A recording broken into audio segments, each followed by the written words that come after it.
Good evening, you're tuning in to AWANI Tonight with me, Farhana Sheikh. Great news for Selangor, more than 4 million doses of COVID-19 vaccines to arrive next month. And should public health policies be decentralized when facing the pandemic? That's coming up.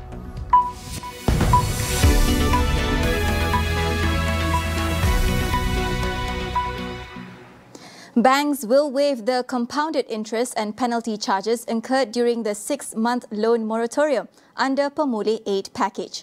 Finance Minister Datuk Seri Tengku Zafrul Abdul Aziz said the government had raised the matter with the banks during their meeting recently and they had agreed to it.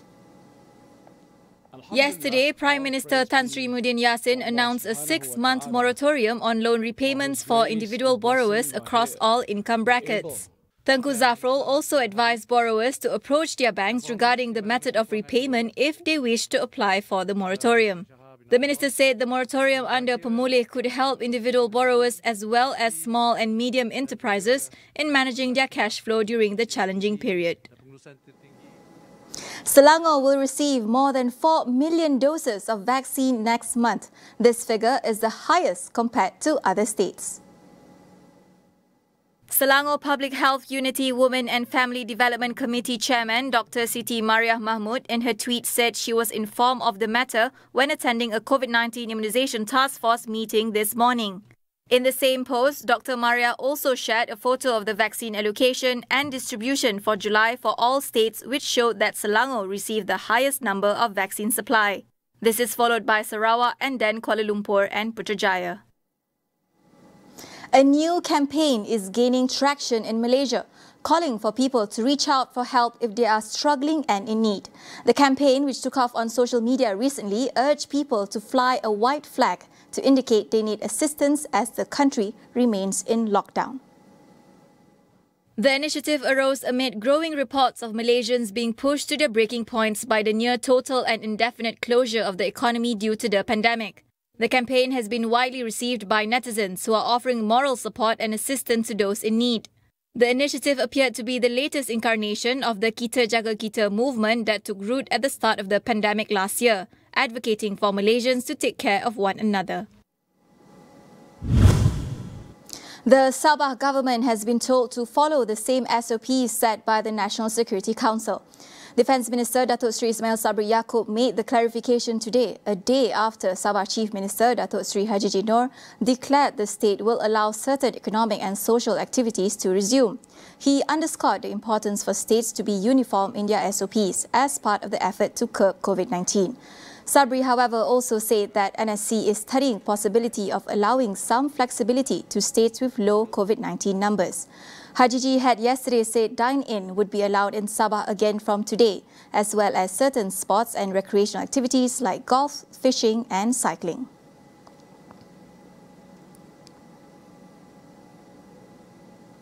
The impact of COVID-19 differs not only across countries but also states and localities within a country. UiTM Sabah Political Economy Senior Lecturer Dr. Firdausi Sufyan says it is time to decentralize some functions in public health for better responsiveness in fighting the pandemic. Every state have their own particularity, right? So, for instance, I give you an example, like Sabah is a big state. And accessibility, you cannot compare with Selangor or Johor or even, Terengganu for that matter. So the state need to have certain autonomy, certain power they can impose, certain power they can exercise. So let them have their own flexibility, for instance, to reach out people at the rural area. So decentralization is the key. He says COVID-19 makes clear a need for state-level preparedness to control such diseases in the future. Another thing that we have to talk about is the fiscal autonomy as well. How much the state have, how much money do they have, right? That one will be a different topic, right? But now, for us to move forward to decentralized function, I think COVID-19 manifested the importance of decentralizing certain functions, right? Not all, but certain functions in terms of health, in terms of some of the approval, from MITI, this one you might probably want to consider. So this actually gives us a new perspective in terms of our federal-state relationship. Look, a lot of state already, a lot of country that have a federation set up, they decentralize a lot of functions. So I guess Malaysia have to embrace that as well. Now, because of our asymmetrical federation relationship, now that one can hinder a lot of problems.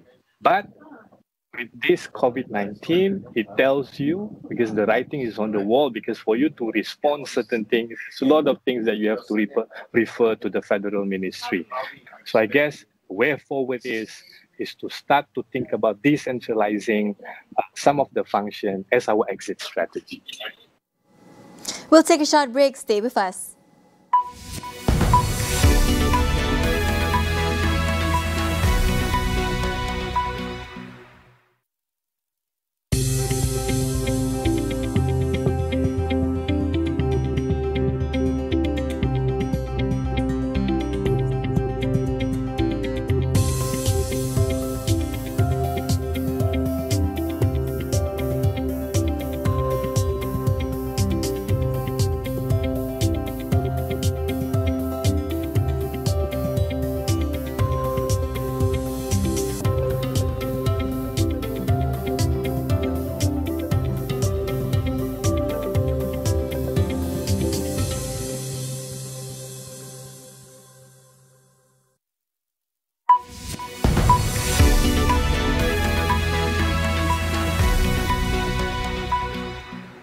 Welcome back.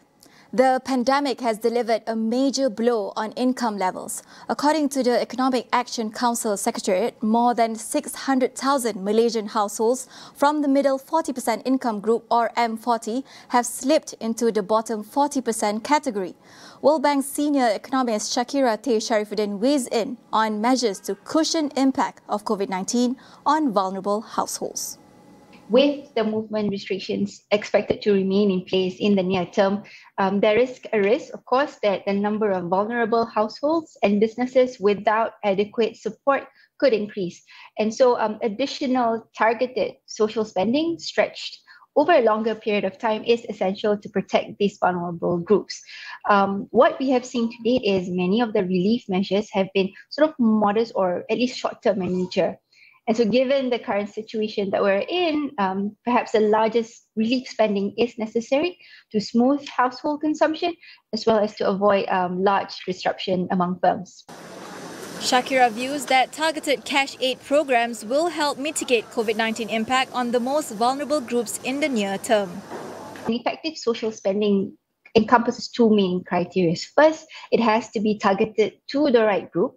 And secondly, the amount has to be meaningful for it to make any lasting impact. And so what we found was in Malaysia, in terms of coverage, yes, it's pretty good. Pretty much many households, almost most households in the lower income groups do receive some form of social assistance. But in terms of the amount received, it's really too small to make any significant impact in terms of poverty reduction or reducing income inequality. So to that end, yes, to increase the depth of the social assistance is important. And then secondly is, of course, streamlining the objectives of the various programs being implemented. So we have a number of programs being implemented by JKM, Jabatan Kebajikan Masyarakat. At the same time, we have the cash transfers, the Bantuan Prihatin or Bantuan BSH, it was known before, that is administered by Minister of Finance. To streamline or realign the objectives of this program is quite important. And then finally, to improve service delivery and minimize the transaction costs related to social spending. So what that means is, for example, cash is always preferred over, for example, vouchers or food aid, for example, because that gives more flexibility for households in terms of managing the expenditure.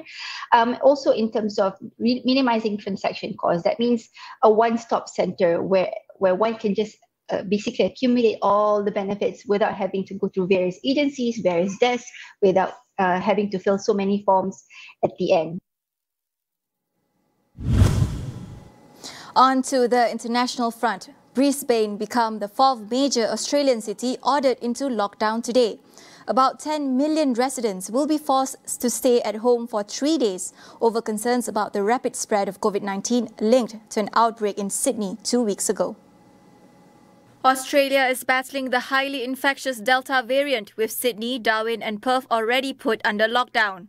Yesterday, Prime Minister Scott Morrison announced vaccines will become mandatory for aged care and quarantine hotel workers, while the AstraZeneca jab will be available to people aged under 60 who sign an indemnity form.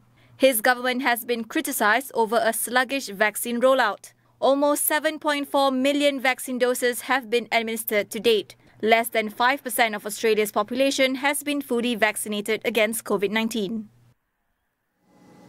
Bali will only be open to foreign tourists until COVID-19 cases has fallen significantly.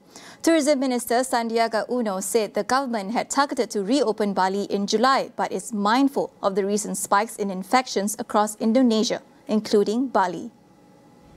Infections in Bali has seen a fourfold rise in the past month, albeit from a low base, to about 200 cases per day. Uno said reopening of Bali will only be possible when cases fall to 30 or 40 per day. Indonesia's government has prioritised Bali for vaccinations, with about 71% of Balinese having received a first vaccine dose. Uno said the target of full vaccination for 70% of its population may be achieved by the end of July.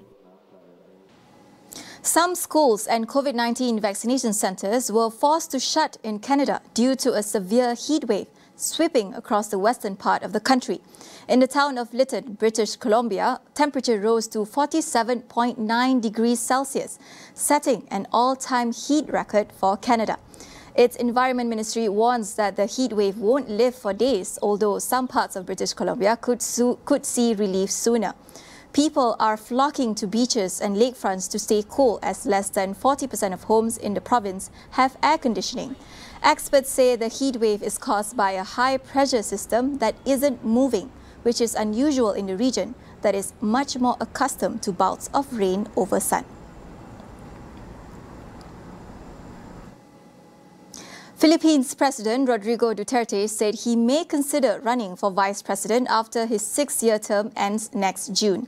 He said unfinished business in tackling the country's drug problem and corruption in the government might sway him to once again seek a national post in the 2022 general elections.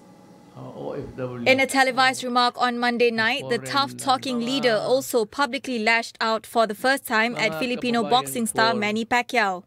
The senator and a long-time ally of Duterte said that corruption has worsened under Duterte's time in power.